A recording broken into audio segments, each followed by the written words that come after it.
지난 시간에 이어서 제5강 선화증권에 대해서 학습을 하도록 하겠습니다. 선화증권의 여러 종류와 분류에 대해서 학습을 하도록 하겠습니다. 이 내용들은 하나의 선화증권을 모든 카테고리로 분류할 수 있는 것은 아니고요. 그 어떤 특정한 기준에 따른 분류를 좀 살펴보고자 합니다. 우선 그 화물의 선적 여부에 따라서 선적 선화증권과 수치 선화증권으로 나눠서 한번 생각해 볼 수 있습니다. 선적 선화증권은 영문으로는 Shift BL, 온보드 BL이라고 하는데요. 지난 시간에 우리가 학습했던 그 컨테이너 운송의 절차상 물품이 본선에 선적이 완료된 이후에 발행되는 선화증권을 말을 합니다. 그래서 선화증권에 기재되어 있는 문헌을 통해서 실질적으로 물품의 그 선적 여부가 선적이 이루어졌다는 사실이 표시되어 있습니다. 그래서 실제 사용 예를 보면 여기 나와 있는 것처럼 온보드 베슬, 본선에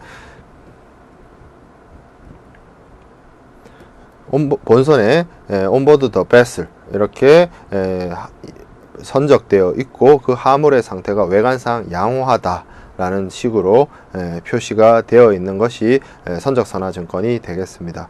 선적선화증권의 경우에는 선화증권의 발행일이 즉 선적일이 되는 그러한 것이 되겠습니다. 선적선화증권과 다르게 또 한번 살펴볼 수 있는 게 수치선화증권입니다. 수치선화증권은 실제로 물품이 선적되지는 않았으나 선박이 예정되어 있거나 선적이 예정되어 있거나 아니면 선박이 아직 부두에 정박하지 않았거나 혹은 입항하지 않은 상태에서 물품을 인수한 운송인이 송화인에게 발행하는 선화증권, 즉 물품을 컨테이너 야드나 CFS에서 물품을 수령한 후에 발행하는 선화증권이 되겠습니다. 이 경우에는 Received BL, 수치 선화증권, 수령 선화증권이라고 합니다. 그래서 선화증권에는 실질적으로 물품이 선적되었다라는 표시는 없고요.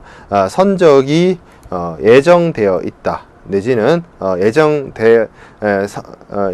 이루어질 것이다 이런 식의 예정 표시 선화증권으로서 나타나는 경우가 있습니다. 그리고 선박이 입항을 했다 하더라도 우리가 학습을 했던 것처럼 저반과 하역 준비에 여러 가지 시간과 절차가 필요하기 때문에 선박이 아직 입항하지 않은 경우에 발행되는 수치 선화증권을 보관 선화증권, 그리고 입항을 한 후에 아직 선적이 이루어지지 않은 상태에서 발행되는 선화증권을 항구 선화증권이라고 합니다. 수치 선화증권의 종류는 이렇게 나타나지만 사실 그렇게 중요한 부분은 아니고요. 수치 선화증권의 경우에는 문제되는 부분이 신용장 거래를 이용할 때 문제가 나타나게 됩니다.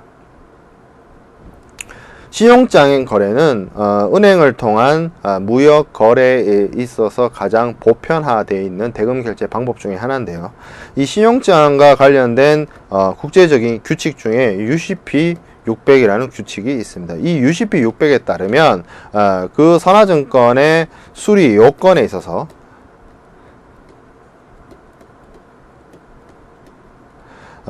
선적 선화증권을 제시할 것을, 은행에 제시할 것을 요구하고 있습니다. 그렇기 때문에 이 수치 선화증권의 경우에는 신용장 거래를 사용할 때에 있어서 은행이 수리하지 않는 수리 불능 서류가 되겠습니다. 그래서 신용장 방식을 채택하지 않은 대금 결제의 경우에는 수치 선화증권이 크게 문제가 되지 않을 수 있지만 신용장을 대금 결제의 방법으로 사용한 경우에는 반드시 선적 선화증권을 요구하게 됩니다. 그러면 수치 선화증권은 물품을 아직 선적하지 않은 예정된 상태로 발행된 것으로 끝나느냐, 이를 수치 선화증권을 선적 선화증권처럼 사용할 수 없느냐의 문제가 있는데요. 이 수치 선화증권이라 할지라도 본선적재 표기, 본선적재 부기, 온보드 노테이션이라는 행위를 하게 되면 수치 선화증권이 선적 선화증권으로 변경되게 됩니다. 그걸 가능하게 하는 부분은 수치선화증권에 실제로 물품이 선박에 선적되었다는 사실을 표시하거나 혹은 첨부하거나 별지로 함께 동봉하거나 아니면 스탬프와 같은 형식으로 수치선화증권을 선적선화증권으로 바꿀 수 있는 추가적인 기재를 하게 되는 것을 본선적재 표기, 본선적재 부기라고 하게 됩니다. 이걸 통해서, 이러한 행위를 통해서 수치선화증권은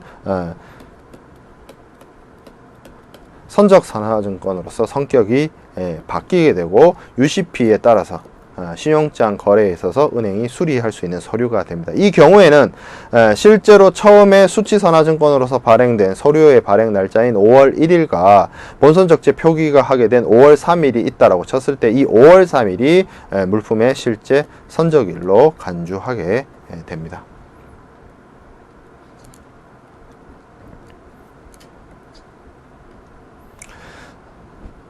고장 여부, 그리고 선화증권상의 비고란의 기재 여부에 따라서 또 한번 살펴볼 수 있습니다. 선화증권의 하자 표시 여부라고 할 수가 있겠는데요.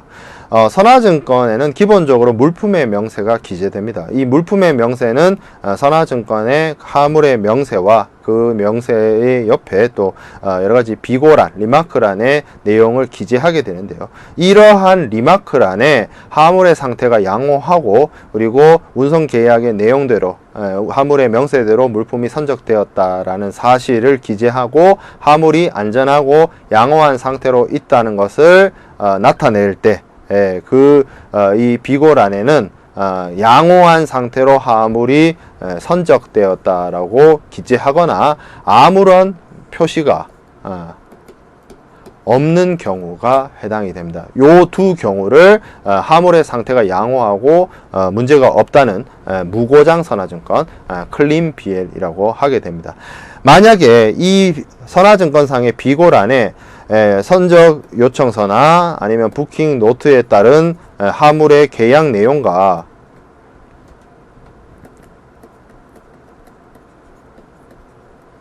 실제 화물의 실제 화물의 어떤 수량이나 명세가 서로 다르게 되는 경우, 이 경우에는 반드시 운송인은 이러한 리마크란에다가 화물의 파손 여부, 그리고 수량의 부족, 그리고 포장의 결함, 이런 사실들을 기재하게 됩니다. 이 경우에 이러한 리마크란에 여러가지 기재 사실들이 기재되는 선화증권을 고장부 선화증권, unclean BL 혹은 foul BL, dirty BL 이렇게 이야기하게 됩니다. 고장부 선화증권, 무고장 선화증권과 고장부 선화증권의 또 가지는 또 가장 큰 차이점이, 고장부 선화증권의 경우에는 UCP에 따라서 신용장 거래에서 은행이 수리를 하지 않는 수리 불능의 문제가 제기되어질 수가 있습니다.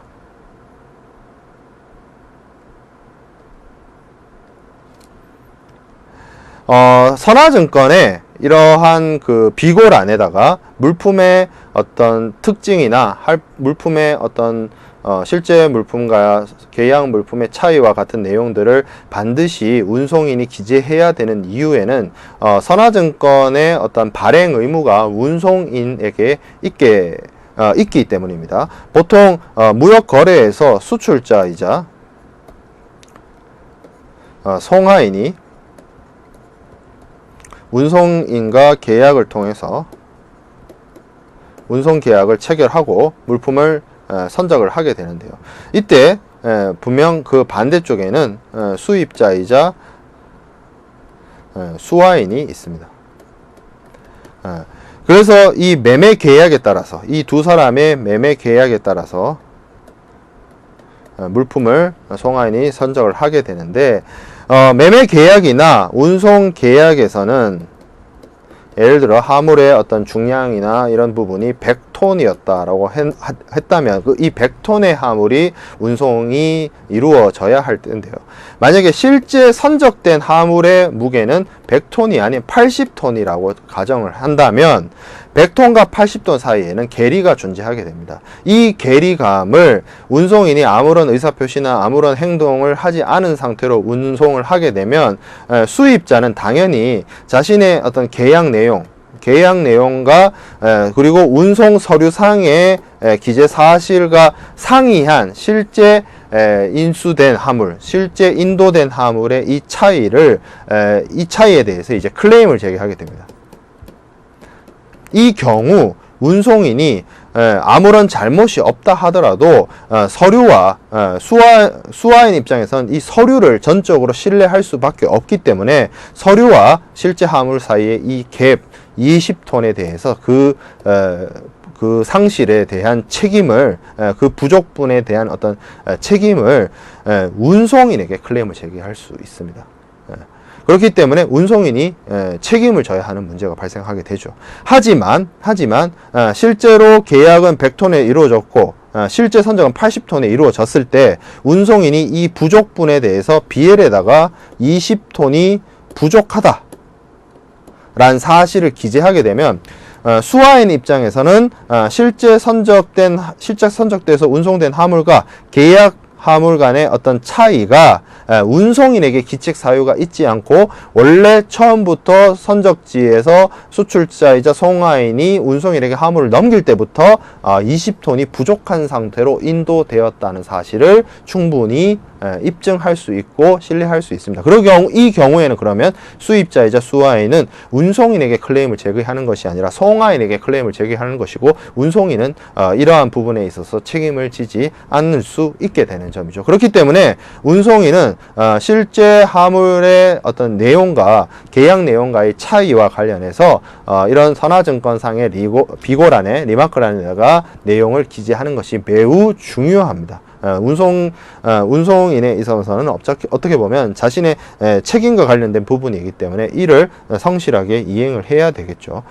그래서 리마크란에는 주로 화물의 어떤 상태나 문제가 기재된다라고 했을 때 이런 식으로 기재되게 됩니다. 화물에 손상이 있다든지 아니면 포장이 잘못되었다든지 아니면 수량이 부족하다든지 아니면 내용물이 누출되었다든지 이런 내용들이 기재되게 되고 이에 따라서 물품의 어떤 적합성이나 이런 부분에 있어 책임 있는 송화인이 수화인과 협상을 하든지 아니면 뭐 계약이 변경이 되든지 그런 식으로 처리가 되게 됩니다.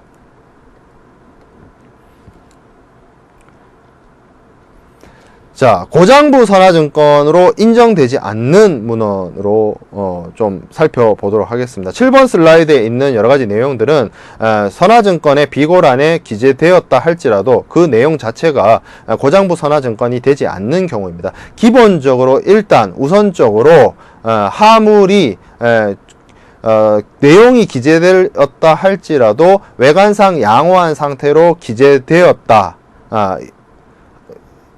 외관상 양호한 상태로 선적되었다라고 기재되어 있는 경우에는 고장부 선화증권이 아니라 클린빌, 무고장부 선화증권이 됩니다. 그리고 빈칸으로 아무런 내용이 기재되지 않아도 무고장부 선화증권이 됩니다. 그리고 기재되었다 할지라도 다음과 같은 7번 슬라이드에 있는 내용처럼 화물이 수리되었다든지 아니면 그 물건 자체에 문제가 없고 물건 자체는 크게 문제가 없지만 뭐 포장 재료가 뭐 중고로 사용되었다든지 포장 재료가 낡았다든지 아니면 포장 재료가 수리되었다든지 이런 표현은 화물의 상태나 화물의 어떤 컨디션하고 관련이 없고 포장재와 관련된 부분이기 때문에 이 경우에도 문제가 되지 않습니다. 고장부 선화증권으로 볼 수가 없습니다. 그 외에도 뭐 애매한 표현으로 화물의 외관 상태, 화물이나 포장의 상태를 대해서 명시적으로 표시하지 않은 경우에도 고장부 선화증권으로 볼 수는 없습니다. 천장 개방형 컨테이너에 화물이 적재되었다는 사실은 천장 개방형 컨테이너를 사용할 수 있습니다. 천장 개방형 컨테이너를 사용했기 때문에 화물의 상태나 화물의 상태가 화물의 어떤 외양에 어떤 문제가 생겼다라면 그러한 내용이 기재되어야 되지, 천장 개방형 컨테이너를 사용했다는 그 사실의 기재만으로는 화물의 상태가 잘못되었다, 고장부 선화증권이다 이렇게 볼 수가 없는 부분이겠죠.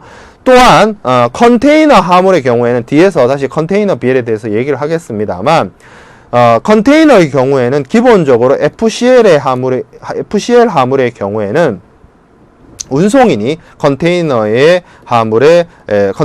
대해서 화물을 적재하는 것이 아니라 송화인이 FCL 화물의 경우에는 빈 컨테이너를 받아서 스퍼팅을 통해서 화물을 적입하고 봉인하게 됩니다. 그리고 이 봉인된 컨테이너는 바로 컨테이너 야드에 들어오게 되죠. 이 경우에는 운송인이 이미 봉인되어 있는 컨테이너를 열어보거나 아니면 화물의 수량이나 중량 상태를 확인해 볼 수가 없습니다.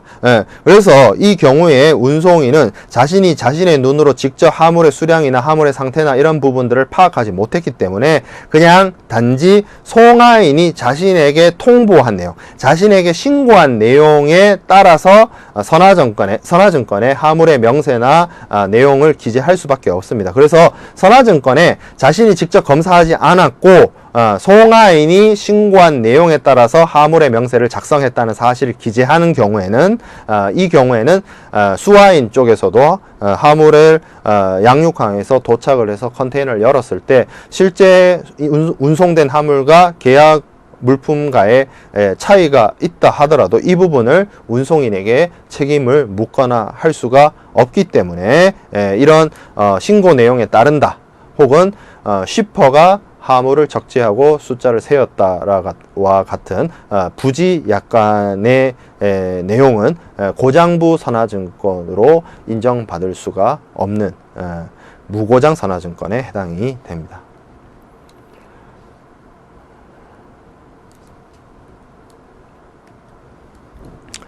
선화증권의 수화인 표시 방법에 따른 분류를 좀 살펴보도록 하겠습니다. 선화증권에는 물품을 보내는 송화인과 물품을 받는 수화인이 기재되게 되는데요. 그 수화인을 표시하는 방법에 따라서 선화증권을 분류해 볼 수 있습니다. 첫 번째가 김영식 선화증권입니다. 김영식 선화증권은 선화증권의 수화인란에 물품의 수취인이자 물품을 받는 사람에 대해서 특정인의 성명이나 특정인의 상호가 기재되어 있는 선화증권이 해당이 되겠습니다. 여기서 나와 있는 것처럼 수화인란에다가 ABC 트레이닝 컴퍼니 이렇게 딱 적어두는 것이죠. 그래서 이 경우에는 물품의 유통을 전제하기보다는 반드시 송화인이 이 사람에게 물품을 바로 보내고자 하는 비유통을 전제로 하는 유통을 전제하지 않고 비유통을 전제로 하는 경우에 주로 사용되게 됩니다. 김영식 선화증권을 사용하게 되면 선화증권이 일종의 시웨이브 빌과 같이 혹은 단순한 물품의 어떤 송장처럼 송화인에게서 수화인에게로 물품이 전달되게 되는데요. 이렇게 되면 우리가 지난 시간에 학습하게 됐던 선화증권이 가지고 있는 어떤 권리증권성이라든지 유가증권성하고는 조금 차이가 발생하게 됩니다. 선화증권이란 건 기본적으로 유통을 전제로 한 서류고요. 유통을 전제로 하고 있다는 것은 선화증권을 가지고 있는 사람이 즉 물품에 대한 권리를 주장할 수 있는 사람, 물품의 청구를 요구할 수 있는 사람이란 뜻입니다. 하지만 선화증권을 유통을 시키지 않고 수화인에게 전달하겠다는 것은 운송을 하는 도중에 물품을 전매하거나 아니면 물품의 주인이 선화증권의 처분으로 바뀐다거나 하는 행위 자체가 유통이라는 행위 자체가 이루어지지 않을 것을 예상을 하는 경우에 이렇게 김영식 선화증권을 사용하게 됩니다. 물론 김영식 선화증권이 사용되었다라고 해서 절대 선화증권의 유통이 안 된다 라고 하는 것은 아닙니다. 필요한 경우에도 김영식 선화증권의 경우에도 김영된 수화인이 자신의 어떤 권리를 행사로서 제3자를 지정해서 화물을 양도하거나 아니면 선화증권을 배수하는 것은 가능한 일입니다만 원론적으로 살펴봤을 때 김영식 선화증권의 경우에는 어떤 선화증권의 유통을 의도하지 않았을 때 주로 사용되게 된다는 점입니다. 자, 그 다음에 살펴보게 될 것은 지시식 선화증권이 있습니다. 지시식 선화증권은 수화인란에다가 어떤 특정한 인물을 기재하지 않고 단순하게 누구의 지시에 따라서 송화인의 지시에 따라서 혹은 어떠한 은행의 지시에 따라서 이렇게 수화인란에 기재되어 있는 것입니다. 예를 들어서 수화인란에다가 이런 식으로 송화인의 지시로 그 수화인이 적혀 있게 된다면 송하인이 수화인이 당연히 아니겠죠. 수화인은 송하인이 지명하는 사람, 송하인이 지시하는 사람이 수화인이 되는 것입니다. 이 경우는 물품의 유통, 서류의 유통을 전제하고 있다는 거죠. 운송 도중에 있는 화물을 운송 중 전매를 통해서 물품의 어떤 수화인이 바뀌게 된다면 선화증권을 사용하는 경우에는 선화증권 자체가 권리증권이기 때문에 물품을 직접 판매하지 않더라도 서류를 넘겨주는 행위만으로, 서류의 매매만으로도 물품의 소유권이 바뀔 수 있는 부분이죠. 그렇기 때문에 서류의 주인이 바뀌는 여러가지 유통을 전제하고 가정하기 위해서 송하인인 지시식 혹은 은행 지시식으로 사용하게 되면 송하인에게 대금을 치르거나 은행에게 대금을 치른 그 자를 송하인이나 은행이 지명하게 되고 지시하게 됩니다. 그런 자에게 운송인은 수화인으로서 물품을 건네주는 방식이 지시식 선화증권이 되겠습니다. 기명식 선화증권과 지시식 선화증권의 차이점이, 기명식 선화증권은 기명된 사람한테 운송인이 물품을 전해준다. 지시식 선화증권은 운송인이 권리 있는 지시자, 그러니까 송하인이면 송하인, 은행이면 은행이 지정한 사람, 지시한 사람에게 운송인이 물품을 인도한다라는 점에서 차이가 있습니다. 자, 그 다음에 마지막으로 지차민식 혹은 무기명식 방식의 수화인 표시 방법이 있습니다. 이러한 지차민식이나 무기명식은 어떤 특정한 사람의 이름을 지정하거나 혹은 지시하는 것이 아니고요. 수화인란에 소지인이, 이 서류의 소지인이 정당한 수화인이라는 것을 나타내는 의미 to bearer라는 표현을 쓰거나 아니면 수화인란을 공란으로 블랭크로 비워두게 되는 겁니다. 마치 백지수표처럼 말이죠. 그래서 이렇게 블랭크로 비워진 상태로 수화인란이 적혀 있으면 어떤 정당한 권리자가 화물을 찾고자 할 때 자신의 이름을 그 공란에다가 기재하는 것으로서 수화인으로서 인정받아서 물품을 인수할 수 있는 그런 방식이 되겠습니다.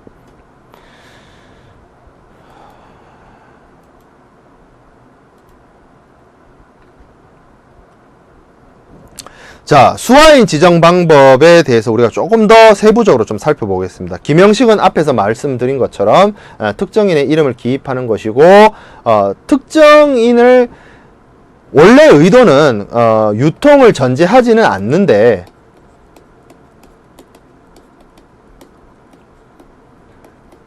하지만 특정인을 기재하는 배설을 통해서 다른 사람에게 선화증권의 인도가 가능한 방식이 기명식이 되겠습니다. 유통을 만약에 의도를 했다라고 한다면 기명식 선화증권보다는 지시식 선화증권이나 다른 형태의 선화증권을 발행하는 것이 바람직하겠죠. 하지만 어떤 다수의 책들이 기명식 선화증권은 불유통, 비유통 선화증권이다라고 하고 있는 경우가 있는데 그건 조금 잘못된 어떤 해석이 아닐까 생각이 됩니다. 유통을 전제하지는 않지만 하려면 할 수는 있다 정도로 이해하는 것이 바람직하다고 생각이 듭니다.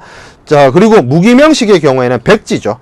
백지 수표처럼 수화인란을 백지로 두는 것이고, 그 백지 이 란에다가 수화인이 정당한 권리권자가 자신의 이름을 기재하는 것으로서 물품을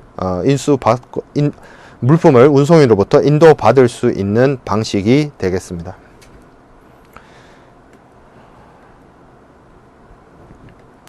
자, 그 다음에 지시식과 지차민식은 단순한 지시식, 단순한 지차민식이 있습니다. 단순 지시식이란 거는 수화인란에 누군가의 지시, 송하인의 지시에 따라서 화물을 인도한다는 것이 기재되어 있는 방식이고, 단순 지차민식도 마찬가지로 수화인란에 그냥 단순하게 지차민이 기재되어 있어서 그 지차민이 물품을 운송인으로부터 인도받을 수 있는 것이 되겠고요.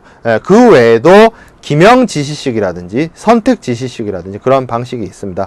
기명지시식이란 거는 어떤 수화인란에 A가 지시하는 자가 수화인이 된다. 즉 to order of A, A가 지정하는 사람이 수화인이 된다라는 식으로 기재되어 있는 방식이 될 것이고요. 선택지시식은 A or to order A 혹은 뭐 B 이런 식으로 기재되어서 A에게 화물을 넘기거나 아니면 B가 지시하는 자에게 화물을 넘긴다 라는 식으로 수화인이 지정되어 있는 방식이 해당이 되겠습니다. 지시식의 한 종류라고 볼 수 있습니다.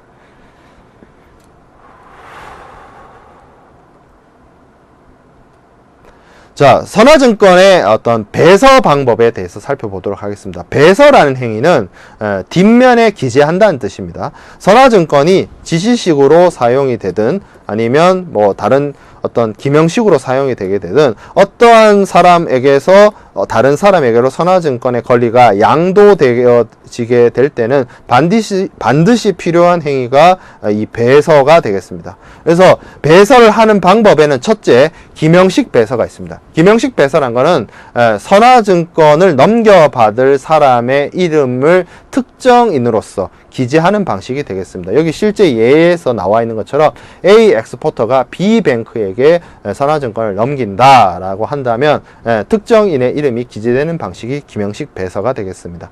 지시식 배서는 특정인을 지정하는 것이 아니라 어떠한 자의 지시를 받는 사람에게 선화증권을 넘긴다는 뜻이 되겠습니다. 그래서 A 엑스포터가 B 뱅크가 지시하는 사람에게 선화증권을 넘긴다는 그런 의미로서 사용할 수가 있습니다.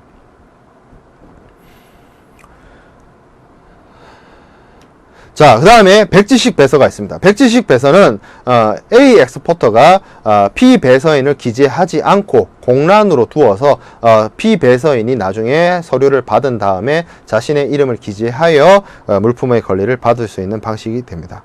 그리고 선택 무기명식 배서는 P 배서인을 어떤 특정인으로 지정하든지 아니면 소지자가 어떤 권리권자가 되는 것으로서 기입하여 서류를 양도하는 것을 선택 무기명식 배서라고 합니다.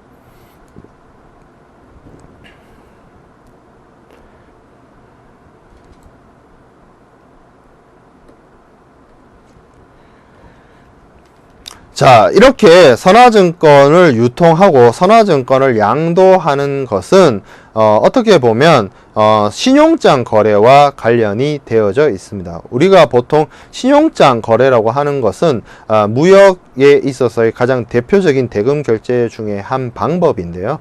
신용장은 주로 물품의 수입업자가 자신의 주 거래 은행을 통해서 신용장의 발행 의뢰를 하게 되고 이 은행이 신용장 발행 은행이 되어서 수출자인 일종의 수익자에게 신용장 거래상의 수익자에게 일치하는 서류의 제시에 대해서 대금 지급을 약속하는 행위가 신용장 거래 방식이 되겠습니다. 즉 수출업자가 서류를 준비해서 신용장 발행은행에게 서류를 제시하게 되면 신용장 발행은행이 이 수입업자하고는 상관없이 수출업자한테 돈을 주겠다라고 약속을 하는 것이죠.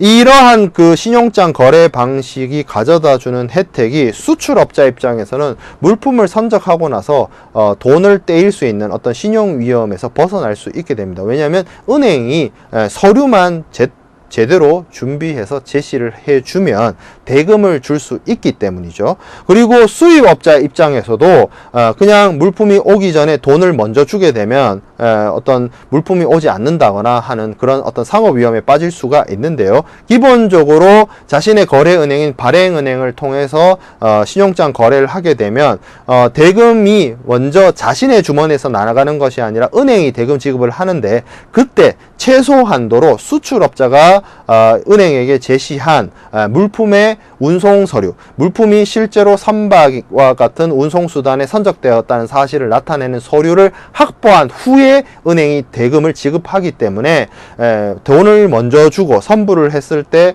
물품을 받지 못하는 그런 상업 위험에서 벗어날 수 있는 안전성이 있습니다. 그렇기 때문에 은행을 끼워서 수출업자와 수입업자 사이에 서로의 어떤 여러 가지 비상위험과 신용위험, 상업위험으로부터 벗어나는 안전한 대금 결제 수단이 신용장이 되는데요. 그렇기 때문에 이러한 신용장 거래 방식에 있어서는 발행은행의 역할이 매우 중요하고, 발행은행은 기본적으로 서류를 확보해서 서류를 확보한 이후에 수출업자에게 대금을 지급하게 됩니다. 서류의 확보만으로 은행이 대금 지급을 할 수 있게 되는 또 가장 큰 원인 중에 하나가 우리가 학습하고 있는 이 선화증권이 가지고 있는 권리증권성과 유가증권성하고 연관이 됩니다. 선화증권은 다른 운송서류하고 다르게 서류를 확보하고 있고 서류를 획득한 것으로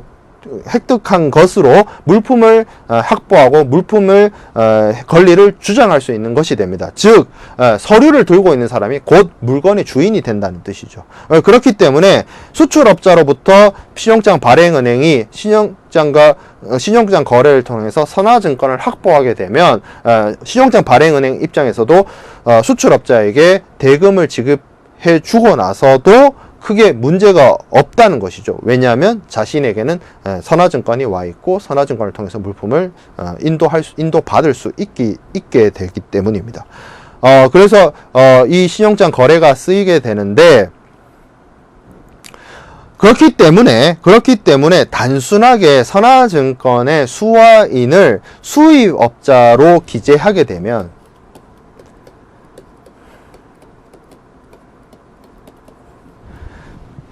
어떤 문제가 발생할 수 있느냐?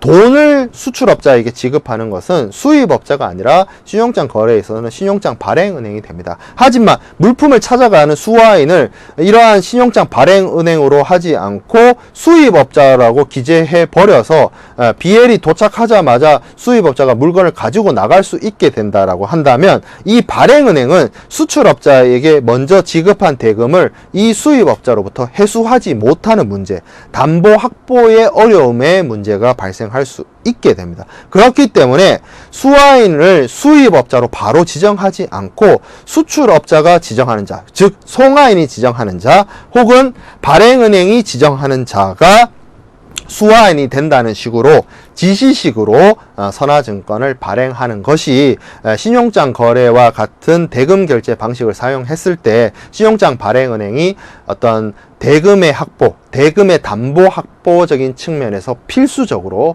요구되어지는 사안이 되겠습니다.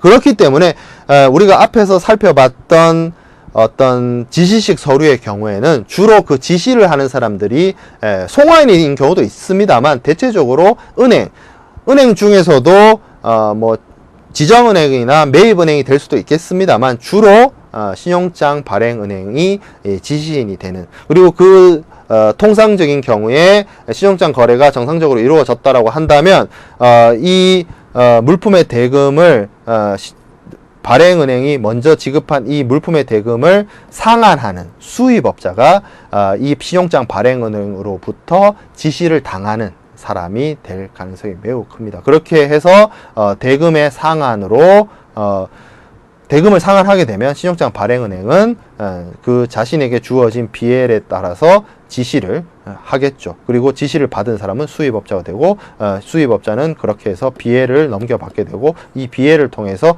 운송인으로부터 물품을 건네받을 수 있는, 인도 청구를 할 수 있는 그런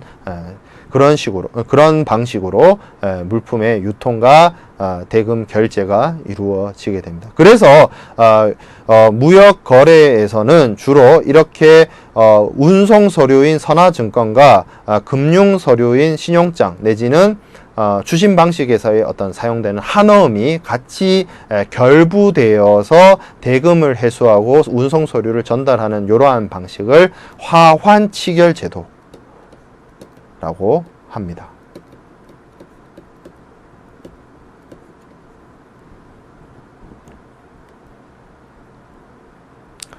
자, 이렇게 신용장 거래에서 사용되게 된다면 지시식 서류나 뭐 어떤 기명식 서류나 이런 백지 배서나 이런 것들이 필요하게 되는데 어떤 배서의 흐름을 한번 살펴보도록 하겠습니다. 앞서 말씀드린 것처럼 신용장 거래가 사용된다라고 쳤을 때 A 수출업자가 송화인이 될 것이고요. D 수입업자가 수화인이 될 것입니다. 그리고 B은행이 매입은행이나 지정은행이 되겠죠. 그리고 C은행이 신용장 발행은행이 될 것입니다. 이런 경우에 결국에는 수출업자가 매입은행을 통해서, 매입은행이 발행은행을 통해서, 발행은행은 수화인으로부터 대금 상환과 함께 비해를 넘겨주는 그런 상황이 될 텐데, 이 선화증권의 어떤 수화인의 경우에는 만약에 김형식 배설을 하게 된다면 A 엑스포트에서 B뱅크, B뱅크에서 C뱅크, C뱅크에서 D임포터, 이런 식으로 서류를 건네받는 자의 이름이 김형식으로 기재되어서 넘어갈 수가 있다는 것이죠. 그래서 배설하는 행위는 선화증권을 양도하기 위해서 다른 사람에게 그 권리를 넘겨주기 위해서 그 사람의 이름을 기재하거나 하는 행위를 통해서 넘겨주는 행위가 되겠습니다. 엔돌스먼트라고 하는 배설 행위가 되겠습니다. 그리고 백지 배설을 통해서도 이 서류를 넘겨줄 수가 있는데요. 만약에 A 엑스포터가 B뱅크에게 김형식 배설을 한 이후에 B뱅커는 어떤 특정인을 기명하지 않고 공란으로서 백지 배설을 하게 되면, 백지 배설을 받아서 C은행과 D은행을 유통을 한 다음에 D 수입업자가 C은행에게 BL에 대한 어떤 대금 상환을 하고 난 다음 BL을 확보하여서 BL의 이 수화인란에다가 자신의 이름을 기재해서 운송인에게 제시하여 물품을 인도받을 수 있는 그런 방식으로 백지 배설을 사용할 수도 있습니다.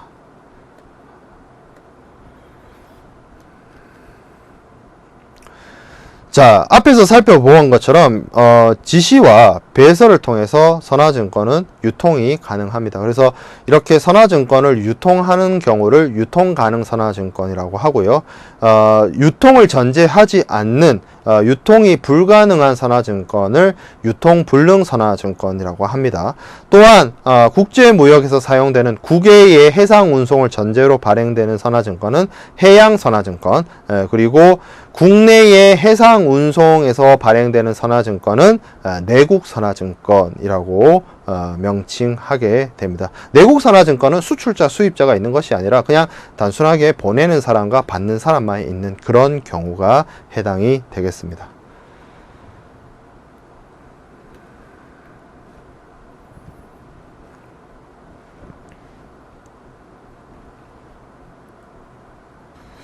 자, 그 다음에 살펴볼 내용은 정식 선화증권과 약식 선화증권입니다. 정식 선화증권은 표면 약관과, 선화증권의 표면 약관과 이면 약관이 모두 전달되는, 모두 기재되어 있는 비해를 말하고요. 약식 선화증권은 이면 약관이 생략되어 있는 선화증권입니다. 이 경우 이러한 약식 선화증권이 사용된 것은 지금의 어떤 운송 간행하고는 상관없이 예전에 통신수단이나 어떤 서류의 전달이라는 것이 원활하지 않았던 전보나 텔렉스를 이용하던 그 시절에는 이면 약관의 내용을 전부 다 기재해서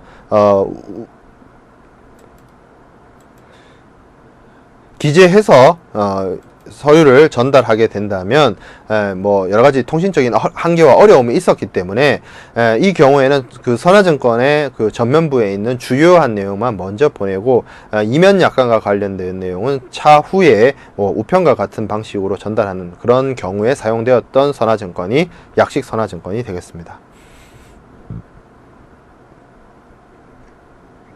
자, 그 다음에 정기선 선화증권과 용선 계약 선화증권을 살펴보도록 하겠습니다. 우리가 일반적으로 알고 있는 정기선사가 발행하는 일반적인 선화증권, 보통에 사용되는 선화증권이 정기선 선화증권이 해당이 됩니다. 개품 운송 계획에 따라서 발행되는 선화증권이 되겠죠. 하지만 이런 정기선 선화증권 외에도 용선 계약부 선화증권이라는 아주 특수한 경우가 있습니다. 용선 계약부 선화증권이란 건 지난 시간에 우리가 용선 계약에서 살펴봤을 때 재용선과 관련이 되어져 있습니다.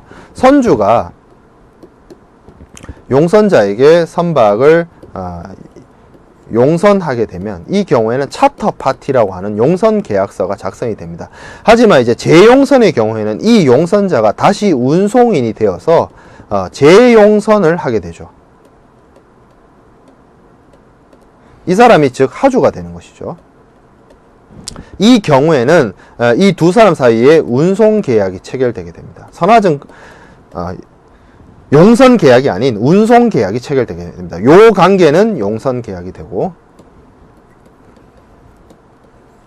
선주와 용선자 사이에 용선 계약이 체결되게 되고, 운송인과 재용선자 사이에는 운송 계약이 체결되게 되는데, 이때 사용되는 BL이 일반적인 전기선 선화증권의 형태를 띠는 경우도 있지만, 이 재용선에 따른 운송인과 재용선자 사이에서 발행되는 경우에 그 BL에 이 앞에 있는 용선 계약의 내용을 따른다거나 혹은 영향을 준다거나 아니면 선주의 존재가 드러나거나 하는 경우가 있을 수 있습니다. 이 경우를 용선 계약 선화증권 혹은 용선 계약부 선화증권이라고 합니다. 그래서 용선 계약에 기초해서 발행되기 때문에 용선 계약을 참고하라, 용선 계약을 따른다, 용선 계약과 관련되어 있다, 이런 내용이 들어가 있기 때문에 일반적인 선화증권으로서 바라보지 않고 별도의 존재하는 용선 계약부 선화증권이라는 존재로서 역할을 하게 되는 겁니다. 따라서 신용장에 따른 UCP 600의 경우에도 이 용선 계약부 선화증권의 수리 요건에 대해서 일반적인 선화증권과는 다르게 별도로 규정하고 있기도 합니다.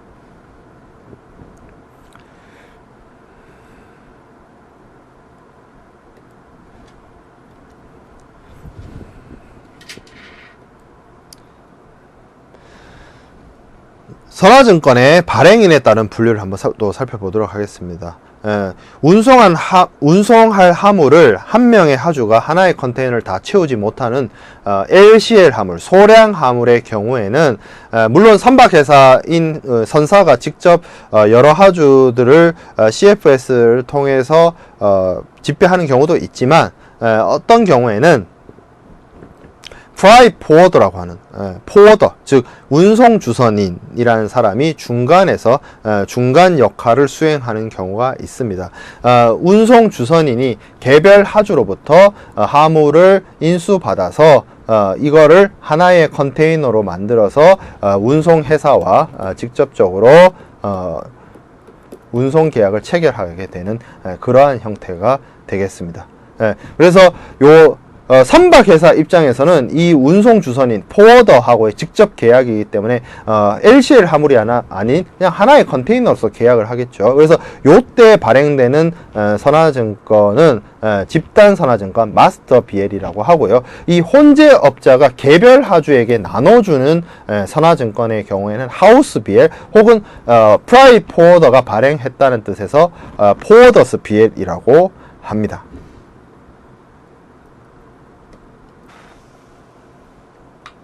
이렇게 혼재를 주선한 운송주선인이 발행하는 선화증권을 이제 포워더스 BL이라고 하는데요. 이는 선박회사인 운송인이 발행한 마스터 BL에 따라서 개별 하주들에게 발행해주는 BL이 되겠습니다. 이러한 혼재업자들을 지칭하는 다양한 명칭들 중에 대표적인 게 운송주선인 프라이 포워더가 있는데요. 이러한 프라이 포워더들의 모임이, 국제적인 모임이 여기 나와 있는 것처럼 국제운송주선인 연맹입니다. 피아타라고 하는데요. 이러한 곳에서 제정한 표준 선화증권이 피아타 복합운송 선화증권이 되겠습니다. 피아타 멀티모달 트랜스포트 비ll 오브 레딩이라는 이러한 형태는 주로 복합 운송에서 사용되어지는 선화증권으로서요. 기본적인 해양 선화증권하고는 다르게 육상 구간이 포함되어 있고, 그 육상 구간에 대한 책임도 복합 운송이 지는 단일의 운송 책임과 관련된 복합 운송 서류가 해당이 되겠습니다. 이 부분은 복합 운송을 학습할 때 다시 한번 언급하고 자세하게 살펴보도록 하겠습니다.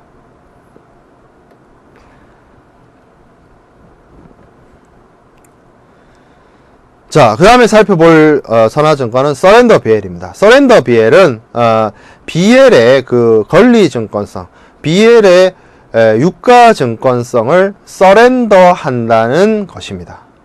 그렇게 되면 어떻게 되는 것이냐, BL의 원본을 반드시 상환하지 않더라도 물품을 찾을 수 있게 된다는 뜻입니다. 그래서 이 절차를 살펴보면 기본적으로 BL이 유통되어서 선화증권이 수화인에게 도착을 해서 이 송화인과 수화인 사이에 비해를 보내고 비해를 송부하고 비해를 유통시키고 신용장이나 추신과 같은 한어음을 이용한 하환 치결을 하는 그러한 과정과 절차가 필요하게 되는데요. 이러한 절차를 생략하고 단지 하물에 권리 있는 수화인이 물품을 바로 찾아갈 수 있게끔 이용을 하는 제도가 서렌더 BL이 되겠습니다. 주로 이 서렌더 BL이 사용되도록 하기 위해서는 선화증권이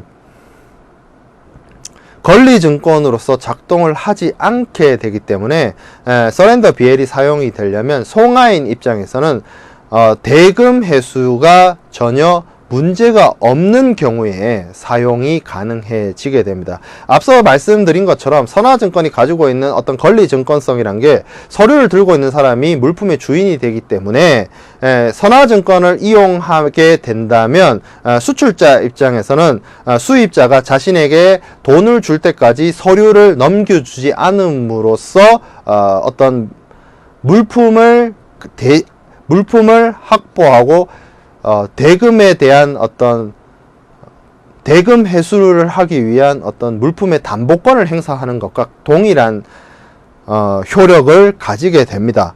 하지만 이 서렌더 BL이란 건 결국 그러한 선화증권의 어떤 권리증권성과 유가증권성을 포기하게 됨으로 인해서 대금 회수와 관련된 담보권 행사가 어렵기 때문에 반드시 BL을 서렌더해서 사용하게 될 때에는 매도인의 입장에서는 먼저 선행되어서 해야 할 부분이 대금을 확보해야 된다는 부분이겠죠. 그래서 주로 서렌더 BL이 사용되게 되면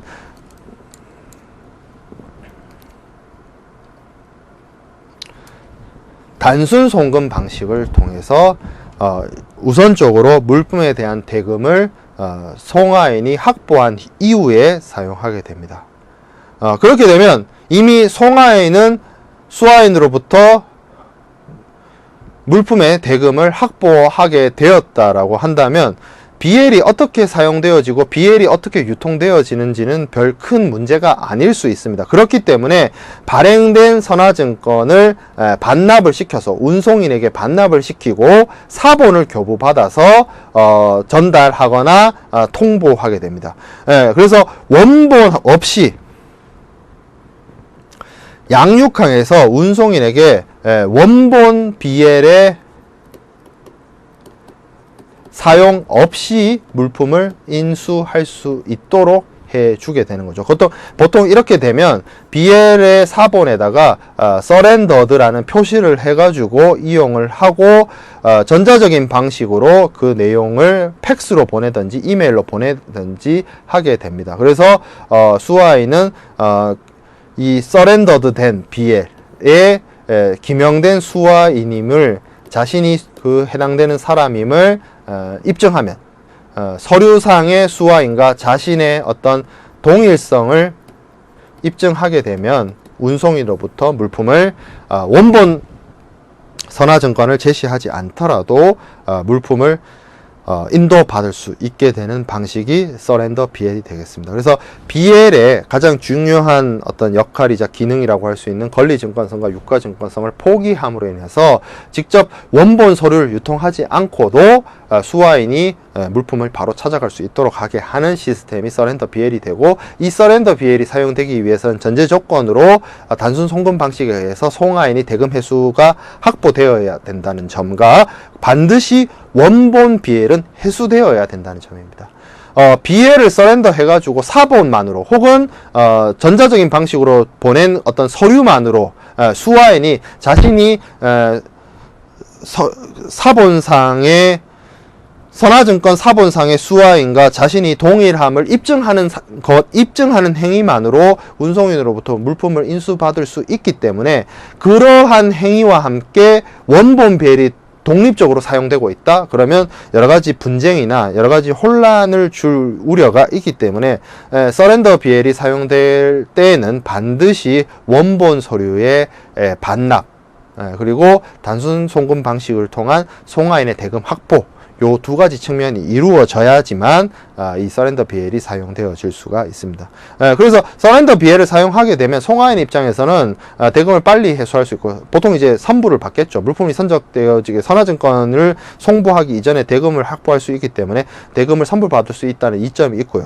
수하인 입장에서는 금융 비용을 통해서 지급해서 신용장을 이용하거나 추심을 이용하지 않고 단지 송금을 보내서 단순 송금을 통해서 송하인에게 대금 지급을 하고 그러한 행위를 통해서 BL의 원본 유통성을 사용하지 않고 BL 사본만으로 BL 사본에 있는 수하인과 자신이 동일인이라는 사실을 입증하는 행위만으로도 양육항에서 물품을 찾을 수 있기 때문에 어떤 물품의 어떤 확보 그리고 금융비용 절감이라는 측면에서 장점이 있습니다. 하지만 서렌더 BL을 사용하게 되면 선화증권을 유통을 시킬 수가 없기 때문에, 운송 중 전매를 할 수가 없기 때문에, 운송 중 전매를 의도하고 있거나 아니면 수하인이 여러 번 바뀔 수 있는 어떤 양도나 배설을 고려하고 있다라고 한다면 BL을 서렌더하는 행위를 하는 것은 옳지 못한 행위가 되겠습니다.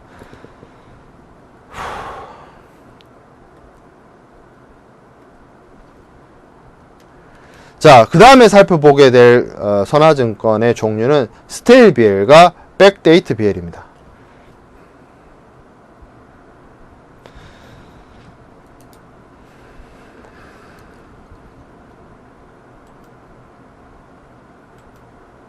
스테일 BL은 기본적으로 개념이 선화증권이 발행된 후 21일이 경과하여 제시된 선화증권을 지체선화증권 스테일 BL이라고 합니다. 이 21일이란 개념은 UCP 600에서 나온 개념입니다. UCP 600이라는 건 신용장 통일 규칙으로서 신용장 사용과 관련된 어떤 여러 가지 규정들을 규정하고 있는 국제 규칙입니다. 여기에 규정이 어떠한 내용이 있냐면, 선화증권의 원본이 선적일 이후 21일보다, 그러니까 배의 하물을 선적하고 난 다음부터 21일 이내에 은행에 제시되어야 한다는 규정이 있습니다. 어떻게 보면 물품의 선적을 진행한 송하인이 너무 늦게 서류를 은행에 내는 것을 막기 위한 규정이라고 볼 수가 있게 되는데요. 만약에 물품의 선적이 6월 1일 날 이루어졌음에도 불구하고 6월 21일 이후에 제시되는 그러한 선화증권의 경우에는 은행이 수리하지 않게 됩니다. 만약에 이렇게 21일이 경과하였음에도 불구하고 은행에서 수리되도록 하기 위해서는 예외 문헌 혹은 스테일 BL의 어떤 허용 문헌이 들어가야 됩니다. 그것이 여기 나와 있는 것처럼 스테일 BL acceptable이고요.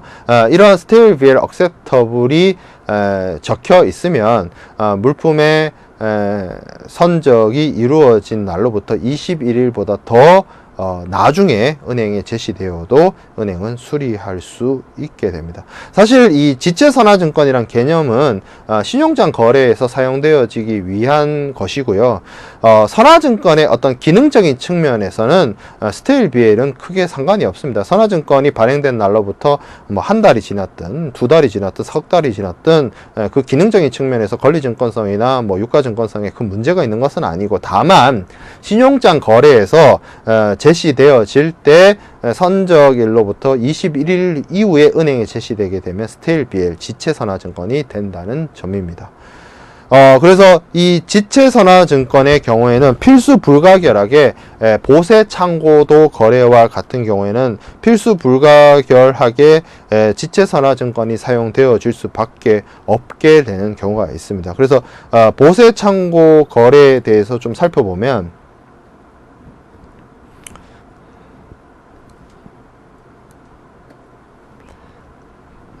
17번 슬라이드에 있는 내용입니다. 보세 창고 거래는 Bonded Warehouse Transaction이라고 하고 BWT라고 얘기를 하는데요. 수출업자가 자신의 어떤 책임 하에 수입지의 보세 창고에다가 물품을 먼저 가져다 놓고 그 다음에 매매 계약을 체결해서 물건을 살 사람을 구해서 물품을 판매하는 거래 형태가 되겠습니다. 보통 일반적인 무역 거래에서는 무역 계약이 체결이 되고 그 다음에 물품 선적과 국제 운송이 이루어지게 되는데요.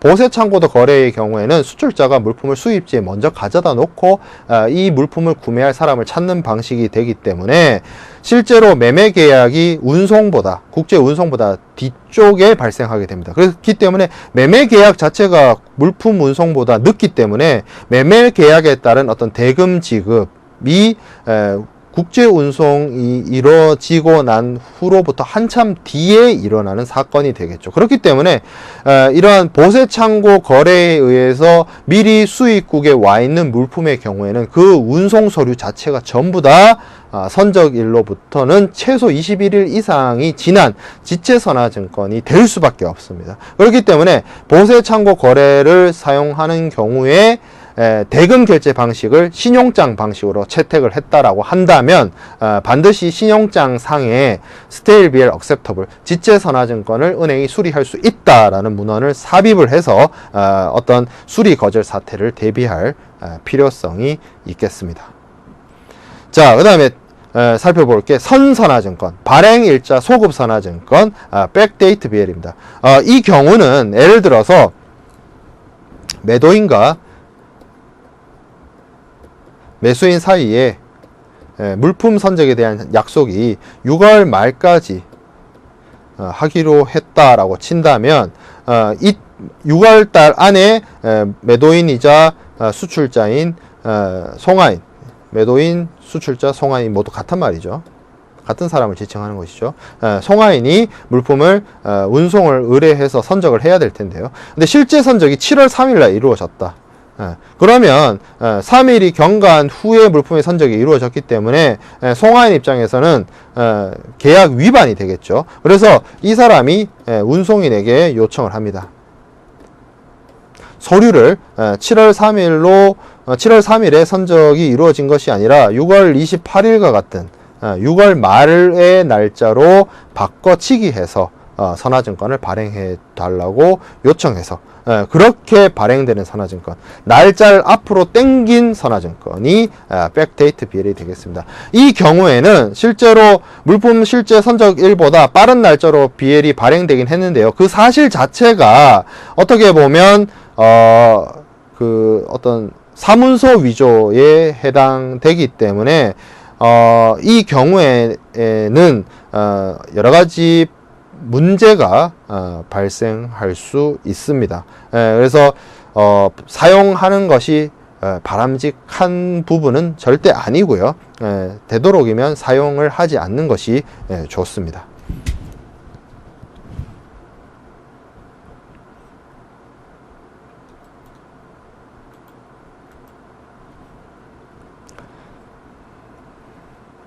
자, 그 다음에 살펴보게 될 내용은 제3자 선화증권 그리고 스위치 BL입니다. 제3자 선화증권을 이해하기 위해서는 기본적으로 중개무역에 대한 이해가 있어야 됩니다. 물론 중개무역에 대한 개념을 여기서 설명하지는 않겠습니다. 기본적으로 무역학 개론과 국제상학 수업 시간에서 여러분들이 이해를 할 수 있는 부분인데요. 중개무역은 수출과 수입이 수출자와 수입자 사이에서 이루어지는 것이 아니라 중간에 브로커라고 할 수 있는 중개무역상이 있고요. 이 중개무역상이 수출자와 수입자 사이에서 계약을 두 건의 계약을 체결하게 되는 것이죠. 두 건의 계약을 체결해 가지고 여기서 중간 마진을 획득하는 중간에 브로커리지라기보다는 어떤 차익을 대금의 차익을 영수하는 대금의 차익을 획득하는 그러한 무역 형태가 중개무역이 될 수 있겠는데요. 지금 18번 슬라이드에 나와 있는 예시는 이렇습니다. 중국에 있는 물품의 제조자, 최초 수출자가 있고요. 이 사람이 한국에 있는 중개무역상과 대금 물품 공급에 대한 어떤 계약을 체결할 것이고요. 그리고 이 한국에 있는 중개무역상은 자신이 직접 사용할 수도 있지만 물론 일본에 있는 최종 수입자하고 또 다른 매매 계약을 체결해 가지고 중간에서 중간자 역할을 하게 되는 것이죠. 이 경우에 계약은 이렇게 두 건이 이루어지고 대금 지급도 이렇게 이 방향으로서 이루어지게, 대금 지급은 이제 이렇게 이루어지죠. 물품은 계약은 이렇게 두 건이 이루어지고 대금 지급은 이 방향으로 이루어지게 되는 부분이죠. 그러나 대금은 이렇게 영수가 되게 됩니다만 물품의 경우에는 가장 편리한 방식이 이 중개무역상에게 물품을 갈 수도 있지만 대체적으로 중국의 수출자가 일본의 수입자에게로 바로 보내는 방식이 가장 효율적일 수 있습니다. 계약만 두 건으로 체결되고 물품은 그냥 중국에서 일본으로 바로 가는 것이죠. 이렇게 사용하게 되면 이런 중개무역의 경우에 이 중개무역과 신용장 방식이 결합되어지게 된다라고 쳤을 때 어떤 문제가 발생하게 되냐면 물품의 선적 자체는 중국에서 이루어졌기 때문에 선화증권상의 송하인은 중국 사람이 됩니다. 하지만 신용장 거래에 있어서 수출자, 즉 신용장 거래의 수익자는 한국의 업자가 되게 됩니다. 즉 수익자는 한국의 업자이고 물품의 BL상의 송하인은 중국의 업자가 되는, 이렇게 양 당사자가 원래는 동일해야 되는 당사자가 서로 다른 사람으로 되어 있는 경우를 제3자 선화증권이라고 하게 됩니다. 이렇게 중개무역을 실제로 하게 되면 어떤 문제점이 발생할 수 있습니다. 어떤 문제점이 발생할 수 있냐면 일본에 있는 최종 수입자 입장에서는 자신이 거래를 하고 계약을 체결한 사람은 한국에 있는 중개무역상인데 실제로 자신에게 물품을 보내준 사람은 중국에 있는 수출자가 되겠죠. 그렇다면 일본에 있는 수입자는 이런 선택을 해볼 수 있습니다. 이 한국에 있는 중개무역상을 거치지 않고 중국으로부터 직수를 하고 직거래를 한다면 이 중개무역상이 가져가는 어떤 마진 부분만 만큼의 가격 다운을 단가의 하락을 가능하게 할 수 있기 때문에 중국에 있는 수출자와 직접 계약을 체결하고 싶은 마음이 생겨나게 될 것입니다. 따라서 이를 해결하기 위한 방안, 중개무역상 입장에서 해결하기 위한 방안으로서 사용되어질 수 있는 것이 스위치 BL입니다. 스위치 BL은 이 중개무역상인 한국의 수출업자가 중국의 송하인으로부터 실질적인 송하인으로부터 BL을 먼저 넘겨받아서 BL의 어떤 송하인이라든지 수하인이라든지 이런 명세와 관련된 부분을 스위치, 교환하는 그런 방식이 되어야겠습니다. 이렇게 스위치를 함에 있어서도 스위치할 수 있는 부분은 서류와 관련된 내용입니다. 물품의 내용, 물품의 선적항, 물품의 명세와 같은 부분은 바꿀 수 없고요. 서류를 바꿔치기 해서 이 최종 수입업자와 최초 수출업자를 서로 모르게 하고 싶을 때 사용할 수 있는 방법입니다. 그래서 중개무역상이 중개무역을 할 때 어떤 BL의 내용과 명세를 스위치해서 자신의 지위를 유지하고자 할 때 사용하는 것이 스위치 BL이 되겠습니다. 자, 그 다음에 한적 여부에 따른 선화증권의 분류를 살펴보도록 하겠습니다. 물품이 선적항에서 양육항까지 직항을 하게 되면 중간에 한적이 이루어지지 않게 되면 이를 직접 선화증권이라고 하고요.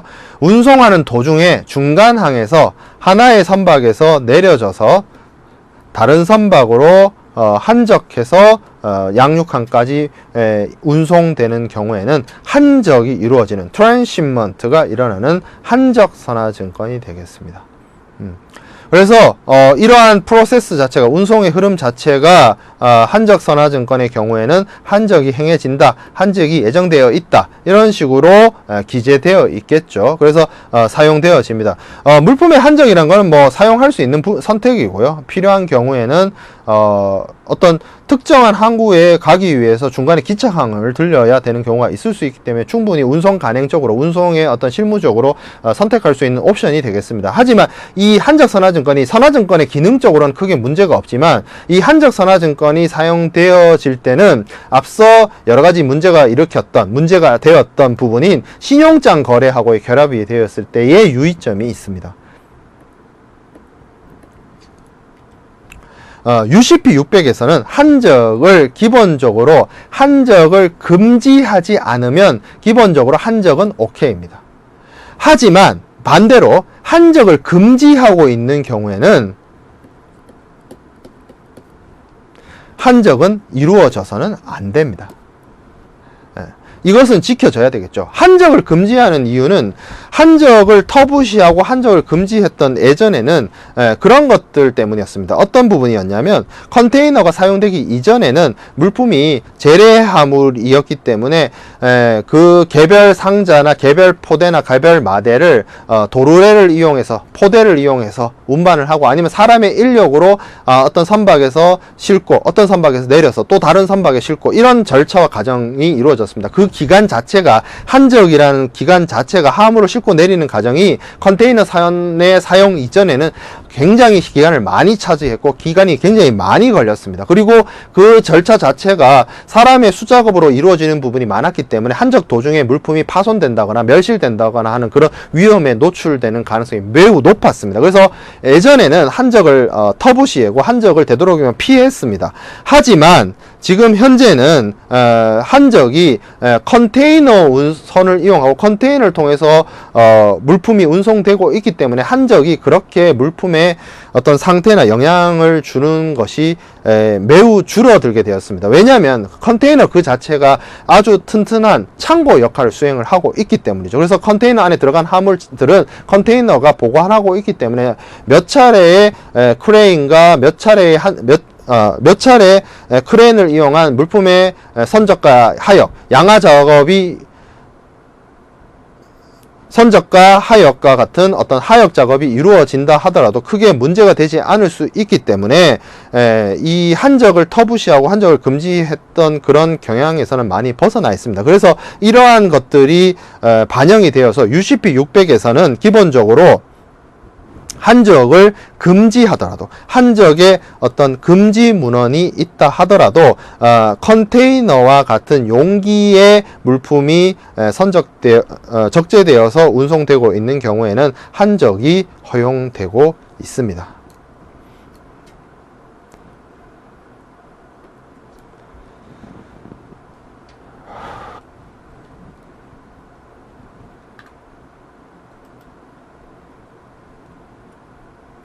자, 그 다음에 살펴볼 분류는 운송수단의 결합 형태에 따른 분류를 살펴볼 수 있습니다.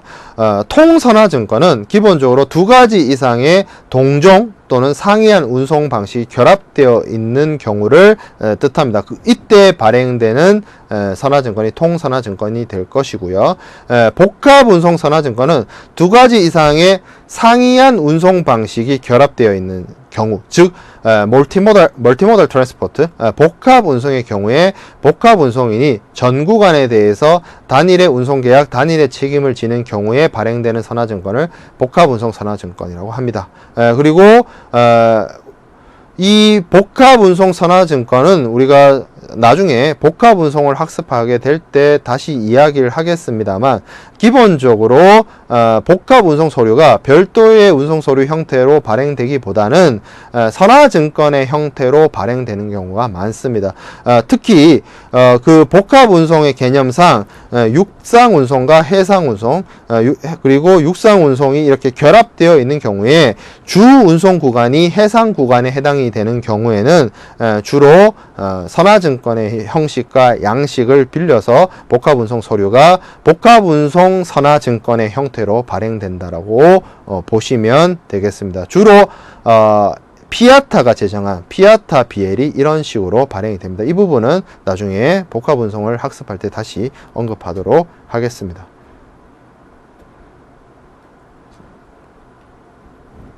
자, 그 다음에 살펴보게 될 선화증권은 목적지 선화증권입니다. 목적지 선화증권은 선화증권의 발행이 선적항인 수출국 쪽에서 이루어지지 않고 양육항에서 선화증권의 발행이 이루어지게 되는 경우를 목적지 선화증권 데스티네이션 BL이라고 합니다. 지난 시간에 우리가 컨테이너 운송의 절차를 살펴보았을 때 물품의 선적이 이루어지고 난 다음 BL이 발행되었습니다. 하지만 그런 식으로 BL을 발행하게 되면 수출국에 있는 송화인은 추심 방식이든 신용장 방식이든 그러한 방식을 이용을 해서 선화증권의 원본을 수화인에게 양도해야 되는 문제가 생겨나게 됩니다. 그래서 그런 것을 선택하지 않고 바로 수입국에 있는 양육항에서 수화인이 바로 BL을 운송인으로부터 직접 발행받아서 물품을 찾아가게끔 해주고자 할 때 선택할 수 있는 옵션이 데스티네이션 BL이 되겠습니다. 역시나 마찬가지로 서렌더 BL과 마찬가지로 이렇게 목적지에서 선화증권이 발행되게 되면 수화인이 BL을 발행받아서 바로 물품을 찾아갈 수가 있게 되기 때문에 수출자나 은행의 대금 회수와 대금 담보 확보에 어려움이 있게 됩니다. 그렇기 때문에 서렌더 BL처럼 데스티네이션 BL의 경우에도 송화인이 수화인으로부터 직접 대금 회수가 먼저 확보된 다음에 대금을 먼저 확보하고 난 다음에 물품에 대한 대금 회수나 은행의 담보 확보에 대한 문제가 없을 때 이러한 데스티네이션 BL을 발행을 해서 수화인으로부터 바로 물품을 찾아갈 수 있게끔 하는 것이 데스티네이션 BL이 되겠습니다. 서렌더 BL하고 유사하고요. 서렌더 BL가 거의 사용 목적이나 어떤 사용 목적이나 필요성이 같다라고 보시면 되겠습니다. 주로 송금 방식에서 많이 이용이 되죠. 물론 강의 자료상으로는 BL에 대한 어떤 신용장 방식의 그림을 나타내고 있지만 먼저 송화인 입장에서는 대금 확보가 되어야만 BL을 목적지에서 발행시켜 줄 수 있기 때문에 송금 방식을 통해서 대금을 먼저 선지급 받은 경우에 사용할 수 있다라고 보시는 게 타당해 보입니다. 자, 그 다음에 살펴보게 될 선화증권은 적재 장소에 따른 분류입니다. 화물을 갑판 위에 적재하였다는 것을 증명하는 BL을 갑판 적재 선화증권이라고 합니다. 컨테이너선이 사용되기 이전에는 재래선의 경우에는 물품을 갑판 위에다가 올려놓는 것은 바다의 어떤 풍랑이나 바다의 어떤 파도에 의해서 물품이 바닷물에 워싱 오버보드 휩쓸려 갈 수 있는 여러 가지 위험을 내포하고 있었습니다. 그리고 바다에 뭐 풍랑이 온다든지 태풍이 친다든지 악천후가 있다든지 했을 때 물품이 손상되거나 물품이 젖을 우려가 있었기 때문에 이 갑판 적재 화물은 매우 위험성이 크다라고 해서 예전에는 이러한 갑판 적재 선화증권을 은행에서 수리하지 않거나 하는 식으로 했었습니다. 하지만 최근에 들어와서는 컨테이너선이 운송의 주류가 되었고 컨테이너선의 경우에는 컨테이너 그 자체가 안전한 보호 장비, 안전한 보호 용기의 역할을 하고 있기 때문에 컨테이너에 실린 화물의 경우에는 컨테이너 선의 갑판 위쪽에 적재되었다 하더라도 신용장 거래에서 수리가 가능하게 되었습니다. 자, 그 다음에 살펴보게 될 내용은 범선 적재 선화증권입니다. 선박이 범선에 적재되었을 때 발행되는 선화증권인데요. 범선이란 건 우리가 첫 시간에 얘기했던 것처럼 어떤 엔진에 의해서 선박이 움직이는 것이 아니라 바람과 조류에 의해서만 운송이 되기 때문에 매우 위험하고 항해가 늦어질 위험이 있습니다. 그렇기 때문에 은행에서는 기본적으로 이런 범선 적재 선화증권은 수리를 하지 않고 있습니다. 지금 현재 어떤 범선이라고 돛을 이용한 선박은 어떤 레저 목적으로 사용되는 것이 대부분이고요. 상업 적인 목적, 해상 사업에서 사용되는 어떤 상선의 경우에는 범선이 사용되고 있지는 않습니다.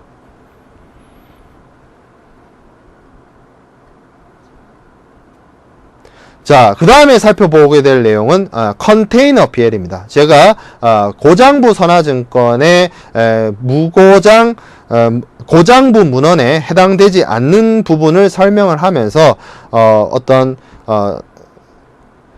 송화인의 신고 내용에 따른 내용을 표기했을 때에 그것이 고장부 선화증권이 아님을 한번 설명을 했는데요. 그 내용과 관련된 부분입니다. 컨테이너 선화증권이라고 할 때 컨테이너 선화증권은 기본적으로 화물을 컨테이너에 집어넣어서 운송을 하게 됩니다. 특히 FCL의 화물의 경우에는 빈 컨테이너를 스파팅을 해서 송화인이 자신이 직접 화물을 적입하고 봉인을 하고 컨테이너 야드에서 운송인에게 인도하게 됩니다. 그래서 이 FCL 화물의 경우에는 해상 운송인이 물품의 품질이라든지 수량이라든지 명세 등을 확인할 수 있는 방법이나 수단이 없습니다. 그렇기 때문에 컨테이너에 기재된 내용에서 화물의 명세를 기재할 때 그 기재된 내용은 운송인이 직접 검사하거나 판단한 내용이 아니라 송화인이 운송인에게 통지한 내용 을 그대로 기재하게 됩니다. 그렇기 때문에 이 송화인이 통보한 내용을 그대로 적었을 때 발생할 수 있는 운송인에게 올 수 있는 여러 가지 책임 소재를 회피하기 위해서 운송인은 이런 컨테이너 BL에 다음과 같은 부지약관, 아니 부자와 알지자를 써서 unknown clause, 내용을 알지 못한다. 컨테이너 내부에 적재된 화물의 내용을 알지 못한다라는 약관을 기재하게 됩니다. 그 주요한 부지약관의 내용은 주로 shippers load and count, 송화인이 실제로 적재했고 수량을 확인했기 때문에 운송인인 나는 내용물을 확인하지 못했다. 그리고 컨테이너를 내가 열어보지 못했기 때문에 컨테이너 내부에 있는 화물의 명세는 송화인이 신고한 내용에 따라서 기재한다라는 문헌을 넣어서 사용하는 것이 부지약관이고요. 이렇게 부지약관이 기재된 컨테이너 BL의 경우에는 시종장 거래에서 당연히 수리가 가능하고요. 그리고 이렇게 부지약관이 사용되게 되면 앞서 제가 말씀드린 것처럼 고장부 선화증권으로 볼 수가 없습니다. 무고장 선화증권입니다. 클린 BL입니다. 그렇기 때문에 당연히 은행에서 수리가 가능하고요. 그리고 만약에 컨테이너를 수화인이 양육항에서 컨테이너를 개방을 했을 때 컨테이너에 실제 적입되어 있는 화물과 이 BL상의 화물 사이에 어떤 차이가 발생했을 때 수화인은 이 부지약관이 존재하고 있기 때문에 운송인에게 운송 화물에 대한 어떤 운송 클레임을 거는 것이 아니라 자신의 거래인인 송화인에게 클레임을 제기해야 한다는 것이죠. 운송인은 선화증권 발행과 관련된 어떤 의무와 책임으로서 벗어나기 위해서 반드시 물품에 대한 검사가 필요하고 그 물품에 대한 검사를 통해서 물품의 명세를 선화증권에 기재할 의무가 있고요. 그리고 자신이 직접 화물을 체크하지 못했고 검수하지 못한 경우에 송화인의 통보된 내용에 따라서 운송을 시작을 하는 경우에는 송화인이 이러한 화물의 적재와 수량 항의를 했다는 취지의 부지약관을 반드시 컨테이너 BL에 삽입하는 것이 바람직하다고 볼 수가 있겠습니다. 자, 그 다음에 살펴보게 될 것은 양육항 선택 선화증권입니다. 양육항 선택 선화증권은 하나의 양육항을 선택했을 때 그 양육항이 화물의 적체가 이루어지게 되면 물품의 어떤 하역 작업이 지체되어지게 되고 정박 기간이 오래 걸리게 되는 문제가 발생할 수 있게 됩니다. 그래서 도착항, 양육항을 옵션으로 2곳 이상을 정해서 이제 화물이 도착하기 직전에 48시간 전에 하나의 항구를 선택을 해서 그 항구에다가 화물을 내릴 수 있도록 하는 옵션을 가지고 있는 선화증권이 양육항 선택 선화증권이 되겠습니다.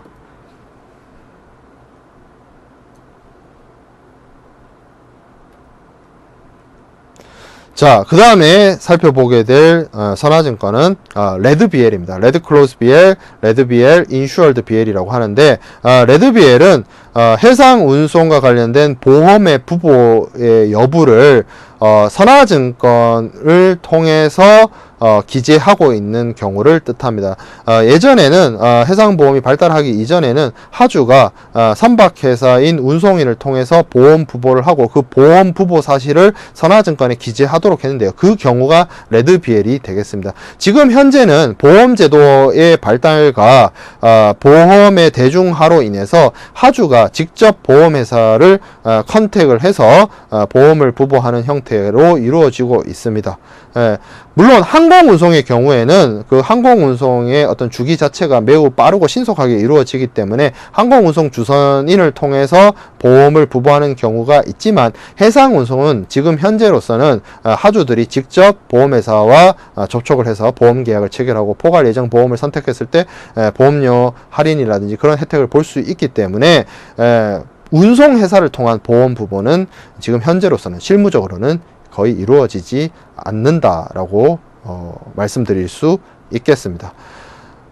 이렇게 선화증권의 어떤 종류에 대해서 기준을 통해서 여러 가지 기준을 통해서 학습을 하였습니다. 다음 시간에는 선화증권의 여러 가지 약관과 이면 약관에 있는 내용들을 살펴보도록 하겠습니다. 감사합니다.